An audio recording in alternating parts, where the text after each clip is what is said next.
Hello guys, this is Priya Tomar. Welcome to on my YouTube channel. आपका मेरे channel में बहुत बहुत स्वागत है। और आज हम बात करने वाले हैं अपने नेक्स्ट टॉपिक के बारे में। लास्ट वीडियो में हमने बात की थी स्कूल्स ऑफ साइकोलॉजी में स्ट्रक्चरलिज्म और फंक्शनलिज्म के बारे में। आज हम बात करेंगे उसी सीरीज़ में। नेक्स्ट स्कूल है हमारा साइको एनालिसिस। तो चलिए हम चलते हैं अपने टॉपिक पर। सबसे पहले मीनिंग देख लेते हैं कि साइको एनालिसिज्म का मीनिंग क्या है। Sigmund Freud was the founder of psycho analysis. जो सिगमंड फ्रायड हैं वो मनोविश्लेषणवाद के संस्थापक थे। Over his immensely productive and extraordinary career developed ground breaking theories. उन्होंने अपने अत्यधिक उत्पादक और असाधारण करियर के दौरान मानव मन की प्रकृति और कामकाज के बारे में आधारभूत सिद्धांतों को विकसित किया, which went on to have an immeasurable impact on both psychology and western culture as a whole. और जो उनके सिद्धांत थे उन्होंने मनोविज्ञान और पश्चिमी संस्कृति यानी कि वेस्टर्न कल्चर पर बहुत ही प्रभाव डाला। तो अगर मैं आपसे पूछूं कि फादर ऑफ साइकोलॉजी तो वो थे विल्हेम वुंट, जो कि मैं आपको पिछली वीडियो में भी बता चुकी हूँ। लेकिन जो फादर ऑफ साइको एनालिसिस हैं वो हैं सिगमंड फ्रायड। तो इन दोनों में डिफरेंस आपको याद रखना है। नेक्स्ट है फिर डेफिनेशन ऑफ साइको एनालिसिज्म। इसकी डेफिनेशन क्या है? Psychology which lays stress on study of conscious, subconscious and unconscious mind in order to understand the human behaviour. मनुष्य के आचरण को समझने के लिए चेतन, अवचेतन और अचेतन मस्तिष्क के अध्ययन पर बल दिया गया है कि अगर ह्यूमन बिहेव को समझना है तो इन तीनों को आपको जानना होगा। नेक्स्ट है फिर and explain the contradiction which takes place between unconscious psychological energies and needs of living in a social environment. Psychoanalysis is that school of। और एक सामाजिक परिवेश में अचेतन मनोवैज्ञानिक शक्तियों तथा आवश्यकताओं के मध्य होने वाला अंतर विरोध भी स्पष्ट करता है। मनोविश्लेषण वह स्कूल है, मतलब कि जो सामाजिक परिवेश है हमारा उसमें अचेतन का मतलब है अनकॉन्शियस, यानी कि इन्होंने जो सिगमंड फ्रायड थे उन्होंने सबसे ज़्यादा अनकॉन्शियस माइंड का प्रभाव बताया कि जो ह्यूमन बिहेवियर है वो सिर्फ अनकॉन्शियस चीज़ों की वजह से होता है। हम जो भी कुछ करते हैं, जो भी कुछ सीखते हैं, वो सब हमारे अनकॉन्शियस माइंड की वजह से होता है। तो before we going into detail मैं आपको कुछ बताना चाहती हूँ। यह स्कूल काफ़ी इम्पोर्टेंट है। मेक श्योर आज की वीडियो में 100% से ज़्यादा आपका अटेंशन होना चाहिए। तो अब शुरू करते हैं psycho analysis theory in detail. Contribution of psycho analysis in the field of psychology and educational psychology. मनोविज्ञान और शैक्षिक मनोविज्ञान के क्षेत्र में मनोवैज्ञानिक विश्लेषणवाद का योगदान। इसका जो योगदान है वो 3 एलिमेंट्स में डिवाइड किया गया है सिगमंड फ्रायड द्वारा। उन्होंने बताया levels of consciousness, structure of personality and eco defence mechanism. तो 1 बाय 1 करके हम इनकी बात करेंगे। सबसे पहले है लेवल ऑफ कॉन्शियसनेस। इन्होंने लेवल ऑफ कॉन्शियसनेस 3 बताया, कॉन्शियस, सबकॉन्शियस और अनकॉन्शियस। तो सबसे पहले कॉन्शियस माइंड की बात करते हैं। Thoughts, feeling and urges that we are aware of or can easily bring into awareness. विचार, भावनाएं और ऐसे आग्रह जिनसे हम अवगत हैं या आसानी से जागरूकता ला सकते हैं। मतलब कि प्रेजेंट अवेयरनेस, जो प्रेजेंट में कोई घटना हो रही है, कोई चीज़ हो रही है हमारे आसपास और उससे हम अवेयर हैं, तो जो प्रेजेंट अवेयरनेस है वही जो है कॉन्शियस माइंड में आती है। जो भी, जैसे कि आपको पता है कि मैं आपको पढ़ा रही हूँ, आप इस टाइम पढ़ रहे हैं, आप ये वीडियो देख रहे हैं, ये सब चीज़ें आपकी प्रेजेंट अवेयरनेस में आती हैं। इसी को हम कहेंगे कॉन्शियस माइंड। नॉट हिडन और सप्रेस्ड, छिपाया दबाया नहीं जा सकता इनको। May be influenced by unconscious thought, feeling और मेमोरीज। अचेतन विचारों, भावनाओं या यादों से प्रभावित हो सकते हैं। नेक्स्ट है फिर हाफ कॉन्शियस या सबकॉन्शियस या फिर प्री कॉन्शियस भी इसको माना जाता है, यानी कि अर्धचेतन मन। This is the state between the conscious and unconscious mind. ये चेतन और अचेतन मन के बीच की अवस्था है। This occurs in the zero state. ये शून्य अवस्था में होता है। In this we forget the things we have been remembered with a little emphasise, they are remembered. इसमें हम याद की गई चीज़ों को भूल जाते हैं और थोड़ा जोर देने पर वो हमें याद आ जाती हैं। About which people may become aware only if they attend to it closely. तो बेसिकली ऐसा होता है कि हमें पता तो बहुत सारी बातें होती हैं अब तक की एज में हमने जो भी कुछ सीखा है, लेकिन उसके बारे में हम इस वक्त नहीं सोच रहे हैं। फॉर एग्ज़ाम्पल, अगर सराउंडिंग से कुछ शोर आ रहा है तो वो आपके हियर एंड नाउ यानी कि प्रेजेंट अवेयरनेस में है, उसको हम कहेंगे कॉन्शियस माइंड। लेकिन कुछ चीज़ें ऐसी होती हैं जिनके बारे में हमें पता तो है लेकिन उसके बारे में हम इस टाइम नहीं सोच रहे होते, वो होती है हमारी सब कॉन्शियस माइंड की चीज़ें। फॉर एग्ज़ाम्पल, अगर मैं आपसे कहूँ कि 1 2 3 के बाद क्या आता है तो आप इजीली बता देंगे कि मैम 4 आता है। तो एक छोटा सा क्वेश्चन मैंने आपसे क्यों पूछा, क्योंकि इस टाइम आप वीडियो देखते टाइम इसके बारे में तो नहीं सोच रहे थे, लेकिन आपको ये चीज़ पता है ऑलरेडी। तो जो चीज़ आपको ऑलरेडी पता है लेकिन प्रेजेंटली आप उसको नहीं सोच रहे हैं, ऐसी चीज़ें ही सबकॉन्शियस माइंड में आती हैं। नेक्स्ट है फिर अनकॉन्शियस माइंड। ये बेसुध नहीं है, सॉरी, ये अचेतन मन है, इसको सही कर लेना। थॉट्स, अर्जेस और feeling that are unpleasant, difficult और इवन सोशली अनएक्सेप्टेबल। विचार, आग्रह, भावनाएं जो अप्रिय, कठिन या सामाजिक रूप से अस्वीकार्य हैं। Buried thought they can bring about pain और कॉन्फ्लिक्ट। दफनाया गया क्योंकि वे दर्द और संघर्ष ला सकते हैं। जो हमारा अनकॉन्शियस माइंड है, जो हमारी अनकॉन्शियस माइंड ये होता है कि जो हमारी दबित इच्छाएं होती हैं, तो ये जो हैं अगर इनको थोड़ा सा अवेयर किया जाए, इनको फिर से लेके आया जाए तो ये हमें पेन दे सकती हैं, कॉन्फ्लिक्ट लेके आ सकती हैं। कभी कभी कुछ तकनीकों का उपयोग करके इनको जागरूकता में भी लाया जा सकता है। मतलब कि सबकॉन्शियस माइंड जो है वो ये मान लो, सॉरी, अनकॉन्शियस माइंड ये है कि इस पर फ्रायड ने बहुत ही ज़्यादा एम्फेसाइज़ किया था। ये थ्योरी ही उस पर बेस्ड है। उन्होंने अकॉर्डिंग टू फ्रायड ये कहा कि अनकॉन्शियस माइंड वो है, वो हमारी वो सब एक्टिविटी है अनकॉन्शियस माइंड की about which people are unaware of, जिसके बारे में हम बिल्कुल भी अवेयर नहीं होते। लोगों को बिल्कुल नहीं पता होता कि अनकॉन्शियस माइंड में क्या चल रहा है, और ये होती हैं उसकी दबी हुई इच्छाएं। नेक्स्ट है स्ट्रक्चर ऑफ पर्सनैलिटी, जो सेकेंड एलिमेंट है। उन्होंने स्ट्रक्चर ऑफ पर्सनैलिटी में 3 टाइप्स की पर्सनैलिटी बताई, इड, ईगो और सुपर ईगो, इदम, अहम और परा अहम। तो चलिए फिर इसको जानते हैं डिटेल में। सबसे पहले है id. It is innate and is dependent on principle of happiness. ये जो है यह जन्मजात है और सुख के सिद्धांत पर आश्रित है। Incapable of distinguish between good and evil. ये इनकेपेबल है शुभ और अशुभ में भेद करने में। Its main function is to operate psychic powers at the animal level. इसका जो मुख्य कार्य है पार्श्विक स्तर पर मानसिक शक्तियों को संचालित करना है। Id induced behaviour is the result of stress which Freud called भगनासा। इदम से प्रेरित व्यवहार तनाव का परिणाम होता है, जिसे फ्रायड ने भगनासा कहा है। देखो बेसिकली ये है इड, अगर इन शॉर्ट हम जाने तो ये प्लेजर प्रिंसिपल पे काम करता है। Deal with immediate gratification of needs. जैसे कि कोई छोटा बच्चा है, उसे भूख लगती है तो वो तब तक रोता रहता है तब तक कि उसको खाना नहीं मिल जाता। तो इड जो है वो सिर्फ़ और सिर्फ प्लेजर प्रिंसिपल पर बेस्ड है। इड केयर नहीं करता है किसी भी मॉरल वैल्यूज़ की, किसी सोसाइटी की, कि आसपास क्या हो रहा है। जैसे कि किसी छोटे बच्चे को हम लाइब्रेरी ले जाते हैं तो वो अगर उसे वहाँ पर भूख लगी या प्यास लगी तो वो वहीं पर रोना स्टार्ट कर देगा। उसको ये बिल्कुल भी नहीं पता होगा कि यहाँ पर जो है साइलेंस चाहिए। तो ऐसी चीज़ें जो इमीडिएट ग्रेटिफिकेशन जिनको चाहिए, ये वेट नहीं करती हैं किसी भी चीज़ का, ना मोरल वैल्यूज़ की केयर करती हैं ना सोसाइटी की। तो ऐसी पर्सनैलिटी कहलाती है इड।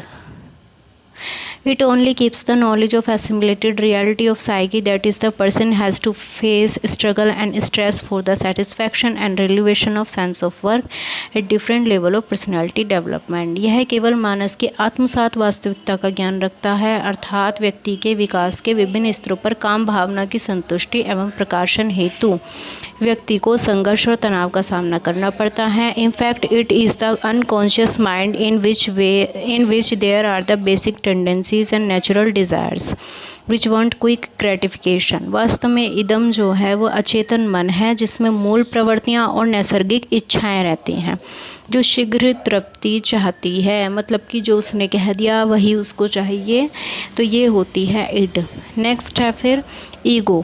सेकंड है हमारी ego, conscious will, intelligence and reasoning.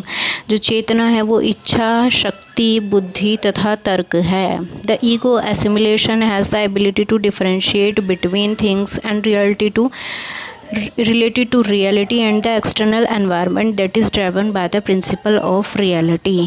अहम जो है वो आत्मसात वास्तविकता तथा बाह्य वातावरण से संबंधित वस्तुओं में विभेद करने की क्षमता रखता है, अर्थात वास्तविकता के सिद्धांत से ये संचालित है। जो ईगो है ये बैलेंस बना के चलता है इड और सुपर ईगो में, और ये रियलिटी पर बेस्ड है।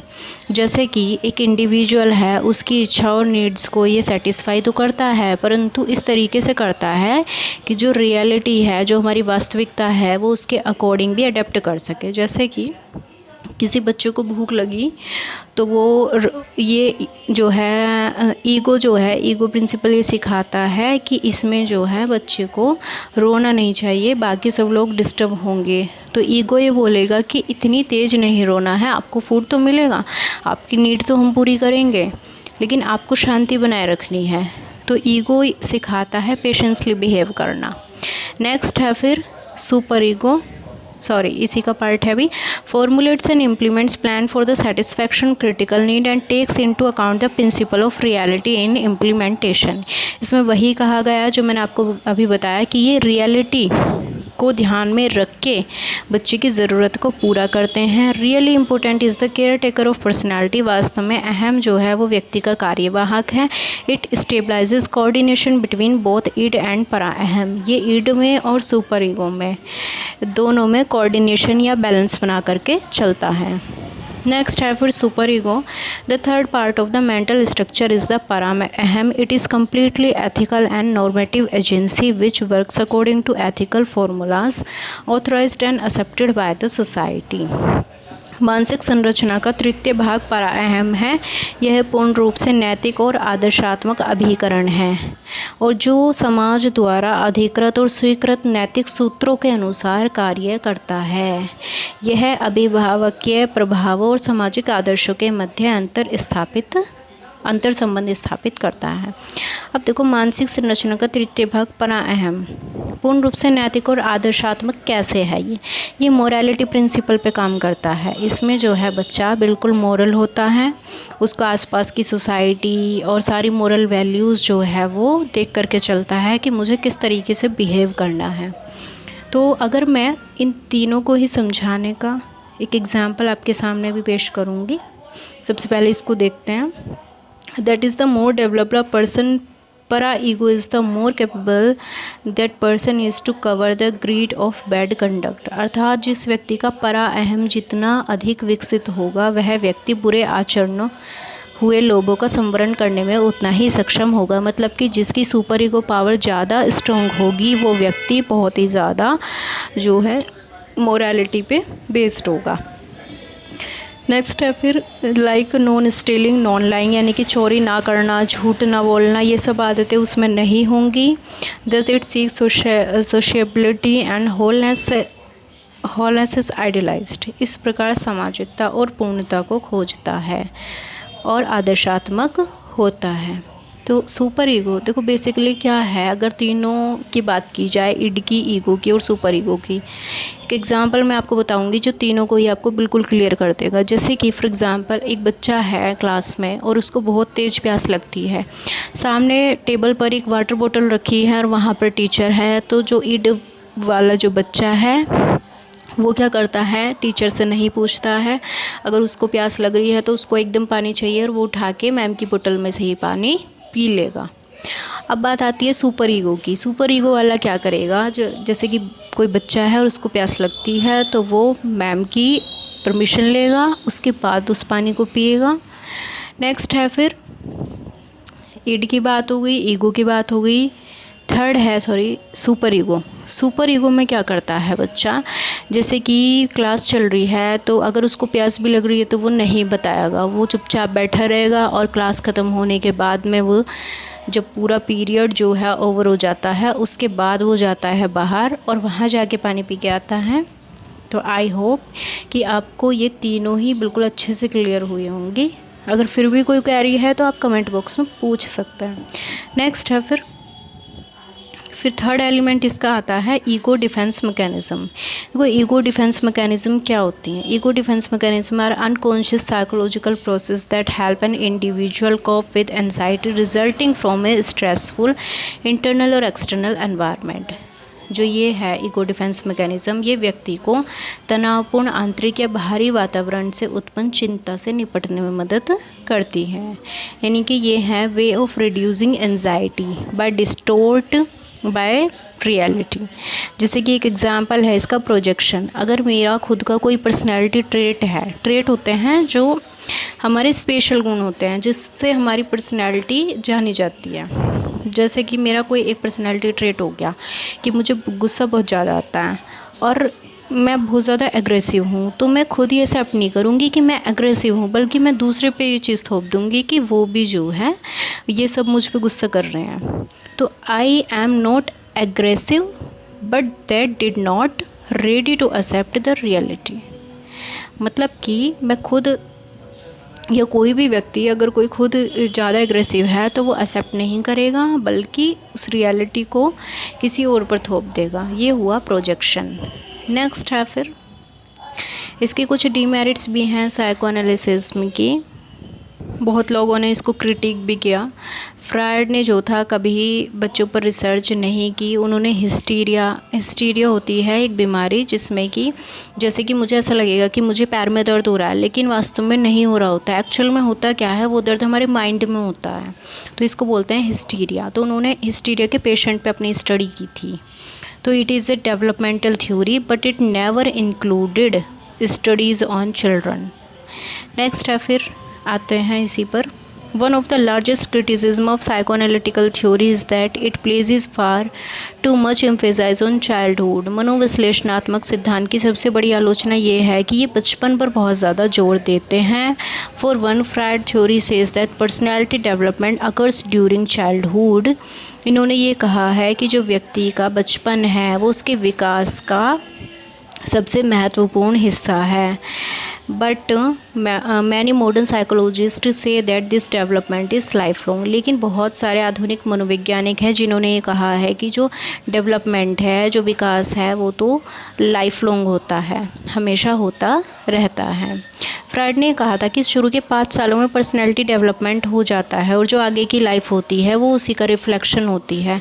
बट अकॉर्डिंग टू रिसर्चर ये इतना इम्पोर्टेंट नहीं है, इम्पोर्टेंट है लेकिन इतना भी इम्पोर्टेंट नहीं है शुरू के 5 साल, जितना कि फ्रायड मानते हैं कि टोटल पर्सनैलिटी उसी में डेवलप हो जाती है।